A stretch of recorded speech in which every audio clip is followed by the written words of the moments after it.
There are few things that can lead to lifelong injuries, deformities, and agonizing pain. Acid attacks are a form of assault that are not a recent phenomenon, but one that has shifted over time. In today's video, we will look at the history of acid attacks, the disturbing consequences for survivors, and the changes being made to combat this horrendous crime. It's perhaps helpful to start with a brief description of what an acid attack actually is. The term for an acid attack against a person is vitriolage. That is the deliberate throwing of acid with the intention to kill or deface the victim. Vitriolage gets its name from vitriol, otherwise known as sulfuric acid, the acid commonly used in such attacks. Though the term acid attack is used in some cases, alkalis such as ammonia are used in the attacks. Some have therefore seen it more appropriate to use the term chemical attacks as to cover all types, but the most common choice is sulfuric acid. Sulfuric acid is a highly corrosive chemical that causes severe skin burns, can irritate the nose and throat, and cause difficulties breathing if inhaled. If it gets into the eyes, it can cause blindness and can burn holes in the stomach if swallowed. It acts as an incredibly strong dehydrator, burning away water in the skin. If a person is victim to such an attack, it's vital that clean running water is used to wash away as much of the chemical as possible. Clothing may also need to be cut away as to avoid it sitting on the person's skin for too long. As for the surgery needed, the key is removing the dead and damaged tissue as it prevents infection. If the burns are extensive, skin grafts will be needed using undamaged skin from other parts of the body to cover the wounded areas. In more severe cases, flap surgery is needed where tissue along with blood vessels is moved from one area to another to reconstruct lost volume and structure. Over time, survivors will often need multiple scar revision surgeries and contra-release procedures. For many, surgeries offer not only medical relief, but also psychological. Cosmetic reconstruction of damaged features can be just as vital to the recovery process. Overall, acid attack victims may undergo as many as 50 surgeries throughout their lifetime, highlighting the extensive damage that this acid can do. Easy access to the unregulated sale of sulfuric acid in the mid-9th century would see acid attacks become a deadly form of assault. One of the earliest examples of acid attack was a form of industrial protest. Employers who went back on their deals, who broke striking workers, or who earned the wrath of the union trades. There are examples of striking cotton spinners in Preston, England, using acid to destroy factories and throw acid in the faces of both their bosses and scab workers. It became synonymous with trade unions for a time, with rumors often spreading that union bosses were encouraging the attacks as a means to delegitimize strike action. After these attacks, the British Parliament made the throwing of acid on a person a capital offence with their sentences, including deportation to Australia. There was also a strange phenomenon in 19th century Britain. Men would throw acid on a woman's clothing in a bid to burn them away and to reveal the skin underneath.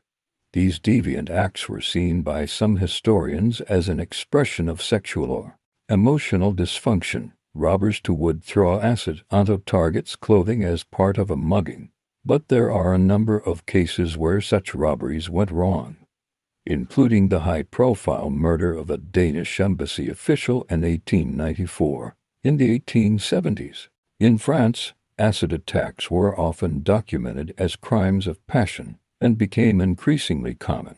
There are accounts in magazine articles and letters detailing how women would throw acids into the faces of their former lovers. Such crimes would often be sensationalized in the press, going into detail about the attacker, her motives, her appearance, leading to copycats eager to garner the same attention. It was said that these crimes were often unpunished and seen as almost acceptable. As such, acid attacks became known as a crime exclusively committed by women, though in reality, there was a fairly even split of men and women committing these crimes. But the publicity And the moral outrage at acid attacks in the 19th century led to a number of countries limiting the sale of sulfuric acid or making the specific act of throwing acid its own offense. But the practice would still endure, though, in the United Kingdom, there would only be a handful of cases reported each year. One of the highest-profile examples of an acid attack was carried out on Prince Leopold Clement in 1915. The prince was in a relationship with a Commanderin woman by the name of Camilla Riebecker. Camilla became increasingly annoyed by the prince's refusal to marry her, not wishing to be her lover. The prince's promises of marriage were never followed through, as by doing so he would have had to forfeit his titles for marrying a commoner. Eventually a settlement was reached where Camilla would be paid millions in compensation. But Camilla had no intention of accepting this money. She wanted the prince. The prince agreed to meet with Camilla, but Camilla brought with her a revolver and a bottle of sulfuric acid. Rather than sign the check, she fired 5 shots into the prince and smashed the bottle of acid into his face. Remarkably, the prince survived the attack, though the attack had melted much of his face and had even destroyed one of his eyes. The prince would go on to live in agony for 6 months before he finally succumbed to his wounds. But cases of acid attacks would start to take hold all around the world. It's reported that the first acid attack in India was in 1920, a country that continues to suffer with high rates of attacks to this day. There appears to be a correlation between the rates of acid attacks and these of purchasing the deadly acid. Where it is not regulated, it can be bought over the counter, and because of this, acid attacks remain all too common today. The 20th century saw acid attacks rise sharply in certain parts of the world, notably in Latin America and some parts of Africa, along with areas of Southeast Asia, in countries like India, Bangladesh, and Pakistan, as it would become the weapon of choice for imposing male dominance over women. During the 1970s and 80s, there was a massive spike in these attacks in India and Bangladesh. This coincided with the urbanization in these countries, and with it traditional gender roles being challenged. Women were increasingly pushing their own independence, whether it be their careers, education, or choosing their own partners, for some men feeling dishonored. Acid would prove to be a brutal and horrendous tool of oppression. Acid attacks would become a form of punishment, leaving the victim in agony, scarred. Often in cases where men were ejected, the facial scarring would be seen as a way to devalue the survivor, a desperate and disturbing bid to state, "If I can't have you, no one will want you." The country with the highest rate of these attacks is Colombia, with over 100 reported cases every year. The vast majority of victims are women, with similar motives of rejection and fragile ego being some of the main causes. One notable survivor of an acid attack was Natalie Pon Leon. In 2014, she was attacked by her neighbor, who threw a liter of sulfuric acid all over her body and her face. Natalie had rejected the neighbor's advances, who then began making death threats against her before carrying out the disturbing crime. A quarter of Natalie's body was burned, and like many survivors, she required dozens of surgeries. But this attack would not stop or silence Natalie. She began to campaign for change in Colombia. At the time of her attack, there was no specific crime for throwing acid, and it was treated as a common assault by Colombian courts. Natalie's campaign succeeded in the passing of a law that can sentence offenders for up to 50 years and has gone on a campaign for worldwide change, including training for first responders in how to deal with an acid attack and after-air help for the survivors.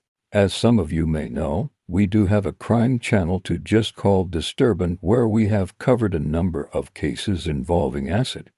One is the case of Katie Piper, who was attacked by someone paid by her ex-boyfriend. The old mentality of "if I can't have you, then no one can" was the motive. This occurred in the UK. Katie was walking down the street when she was splashed with acid. Her attacker is now walking the streets. We also have the case of an Antonio. She was attacked in South Africa by her ex-boyfriend. A similar mentality. South African officials almost managed to cover up the case and nearly allowed her ex to walk free after the attack. They claimed they had lost the docket used in the court proceedings and that the trial may not go ahead. It was only after the media reported the story ferociously that this magical docket was found again, now lives with constant pain, discomfort, and fear. Many people who experience these attacks are not just physically scarred, but also mentally scarred. Anxiety, depression, and other mental illnesses are not only common but a part of life after such an attack. But these are just some individual cases. As many as 500 people each year are victims to acid attacks. Each story is just as harrowing. For those interested, there are plenty of personal stories of attacks available, and they are well worth listening to. Acid attacks remain one of the more disturbing crimes and one that will likely remain a problem for the near future. It would seem that tackling ease of access to deadly chemicals would be key to eliminating the problem. But for now, the human impact of acid attacks must never be forgotten.